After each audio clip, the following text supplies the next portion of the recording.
The NWO! Bandai Namco and Sony just joined forces, and this partnership sent shockwaves around the world. This comes after Bandai Namco took a huge loss. We know their gaming division was in the hole for $25 million, but in recent months they were able to crawl out of that and recover, and now they're only $5 million in the hole. About time of making this video, they're probably more closer to 4 or 3 mil. Bandai Namco is gaining ground, and they're gaining ground fast. The company throughout 24 and 25 was basically moving around chess pieces. To simplify it as much as possible, they laid off a bunch of employees. They also canceled a bunch of video games, but also they gave more power to their investors, and they did that by making their executives more beholden to the investors. But so far, everything seems to be playing out perfectly for them. Now, Sony, on the other hand, these guys have been making so many big moves. They also had some big failures.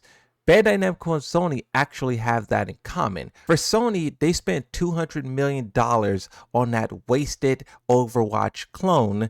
Bandai Namco, they spent we don't know how much money on a Genshin Impact clone. Regardless though, both of these companies keep pushing forward. Sony, after making major investments in fighting games, doing a co-partnership ownership over Evo, they are also making brand new fighting games. They're making brand new fight sticks. They're making major investments. And this one with Bandai Namco is so obvious, but also so important. Bandai Namco and Sony signs a strategic partnership to promote anime and manga around the world. Sony will acquire 2.5% of Bandai Namco shares. The quote says, "Collaboration is aimed at strengthening engagement amongst anime and manga fans and creating a new and emotionally moving experiences." Anime is getting bigger and bigger and bigger, from games to movies to TV. And Bandai Namco being the king of anime, it makes sense for Sony to invest in them because this is a growing market that both of them can take advantage of. I do know when you talk about everything that Bandai Namco does in terms of making video games,